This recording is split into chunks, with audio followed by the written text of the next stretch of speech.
સામાન્ય રીતે વેકેશન એટલે મોજ મસ્તી અને ફરવાનો સમય, પરંતુ કપડવંજ તાલુકાના તેલનાર ગામનો એક યુવાન પોતાના વેકેશનમાં કંઈક અલગ કરી રહ્યો છે.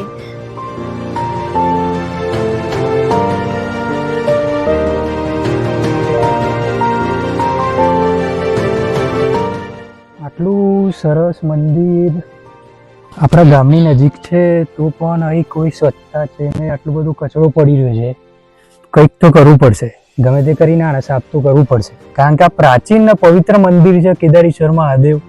બધા દૂર દૂર અમદાવાદથી લોકો આવે છે તો પણ અહીં કોઈ પણ જાતની કોઈ સુવિધા નથી. આટલો બધો કચરો છે તો કંઈ પણ કંઈ જાતે તો સાફ કરવાનું ચાલુ કરવું પડશે.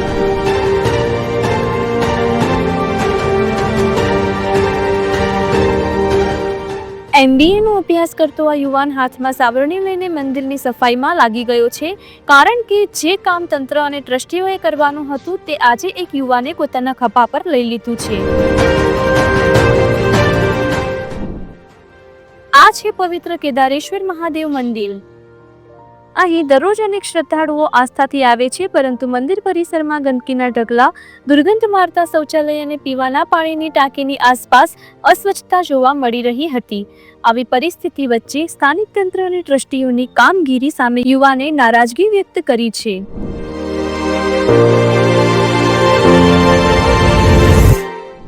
યુવાનનું અભિયાન. જ્યારે કોઈ મદદ માટે આગળ આવ્યું નહીં, ત્યારે MBA નો અભ્યાસ કરતો આ યુવાન પોતે મેદાને ઉતર્યો. મિત્રોના સાથ અને મંદિરના મહંતના આશીર્વાદ સાથે તેણે સ્વખર્ચે સફાઈ અભિયાન શરૂ કર્યું છે. ધીમે ધીમે મંદિર પરિસરમાં સ્વચ્છતા લાવી કાયાપલટ કરવાનો પ્રયાસ થઈ રહ્યો છે. તંત્ર સામે સવાલ. સવાલ એ છે કે શું એક વિદ્યાર્થીએ સફાઈ માટે આગળ આવવું પડે ત્યારે જ તંત્ર જાગશે? સ્વચ્છતા માટે આવતી ગ્રાન્ટો ક્યાં જાય છે અને ટ્રસ્ટીઓની જવાબદારી શું? આ યુવાને સાબિત કર્યું છે કે જો ઈચ્છા શક્તિ મજબૂત હોય તો એકલો માણસ પણ સમાજમાં પરિવર્તન લાવી શકે છે. હવે જોવાનું એ છે કે આ પ્રયત્ન પછી તંત્ર જાગશે કે પછી ફરી કુંભકર્ણની નિંદ્રામાં જ રહેશે. મારું નામ પટેલ પાર્થ છે, ગામ તેલનાર. મારો અભ્યાસ અત્યારે MBA ચાલુ છે. અત્યારે મતલબ વેકેશનના કારણે 1-2 મહિનાના વેકેશનના કારણે હું દિલ્હી કેદારેશ્વર મહાદેવ તેલનાર આવતો હતો રોજ બેસવા માટે. અહીંયા જોયું મેં કે કેટલી ગંદકી, કેટલો કચરો છે ને આ મંદિર એટલું પ્રાચીન અને પવિત્ર મંદિર છે કેદારેશ્વર મહાદેવ. અહીંયા લોકો અમદાવાદથી અને દૂર દૂરથી લોકો શ્રાવણ મહિનામાં દર્શન કરવા માટે આવે છે.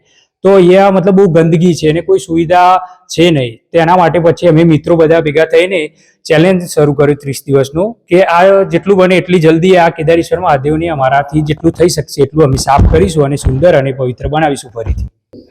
આ અભિયાનની પ્રેરણા અમને વડાપ્રધાન શ્રી નરેન્દ્ર મોદી સ્વચ્છતા અભિયાનમાં જોઈને અમને પ્રેરણા મળી અને અમને થયું મનમાં કે કેદારેશ્વર મહાદેવમાં કંઈ સ્વચ્છ કર્યા જેવું છે અને અમે આ સાફ સફાઈનો ચેલેન્જ હાથમાં લીધો છે. જય હિન્દ, જય ભારત માતા કી જય.